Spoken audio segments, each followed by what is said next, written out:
क्या आप लोगों को भी एक स्प्रिंग बूट एप्लीकेशन को बनाते वक्त एरर आता है 400 का एरर? तो चलिए उस पर्टिकुलर एरर को यहाँ पे हम समझते हैं। देखिए एक्चुअली क्या होता है, जैसे आप एक स्प्रिंग बूट का प्रोजेक्ट बनाते हो, जैसे मैं भी एक स्टार्टर प्रोजेक्ट बना रहा हूँ और यहाँ पे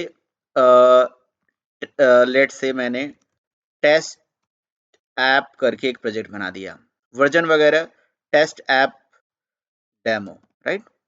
एंड यहाँ पे जो भी चीज़ें हैं एज इट इज़ रहने देते हैं और एक स्प्रिंग वेब की बस डिपेंडेंसी रखते हैं। स्प्रिंग वेब की डिपेंडेंसी को रखने के बाद जैसे ही इसको हम यहाँ पे फिनिश करेंगे, तो फिनिश करते ही क्या होगा, हमारे सामने एक प्रोजेक्ट बन के आ जाएगा। अब देखिए ये आ गया टेस्ट ऐप डेमो।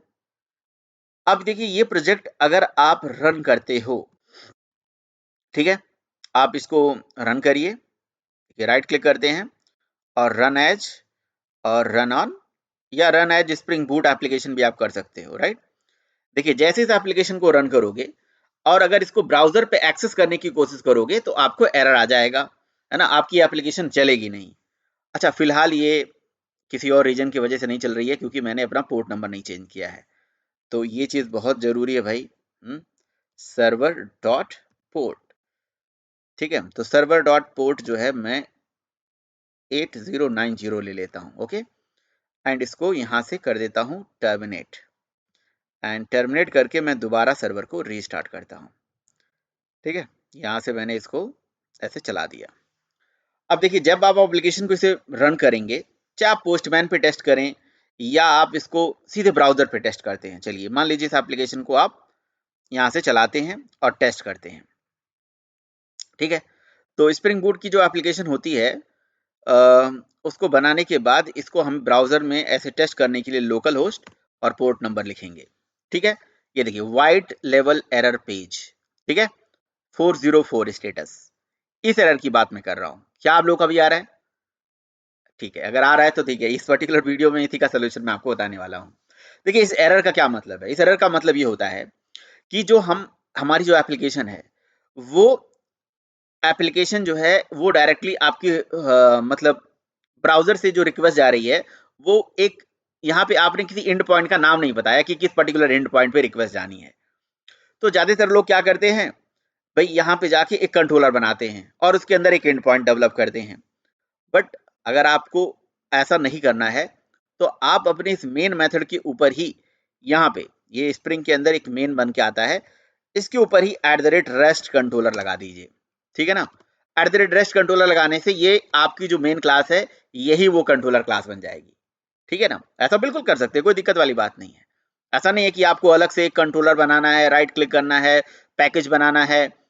ये सब देखो एक स्टैंडर्ड है कंपोनेंट स्कैनिंग के लिए कि ये आप अलग अलग, और कैटेगराइजेशन के लिए, सेपरेशन ऑफ कंसर्न के लिए कि आप अपना कंसर्न सेपरेट कर लेते हो अलग अलग तरीके से, अपने कंट्रोलर अलग रखते हो, सर्विस लेयर अलग रखते हो, ठीक है।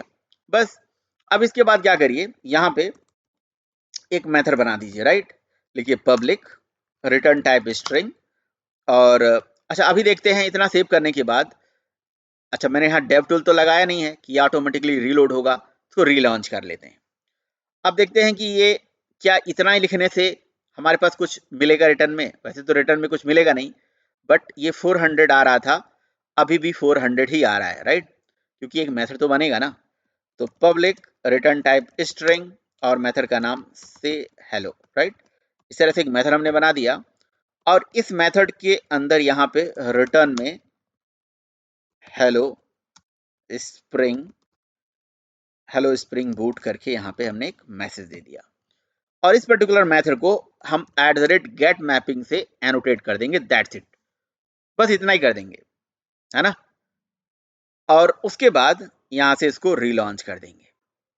क्योंकि ये गेट की रिक्वेस्ट है, आपको रिक्वेस्ट मैपिंग भी लिख सकते थे, लेकिन चूंकि गेट की रिक्वेस्ट थी इसलिए मैंने यहाँ पे गेट मैपिंग इसे लिख दिया और मैंने यहाँ पे कुछ भी स्पेसिफाई नहीं करा, कोई एंड पॉइंट नहीं लगाया और इसको ऐसे रिफ्रेश करता हूँ। बहुत अच्छा है, देखिए हो गया सॉल्व।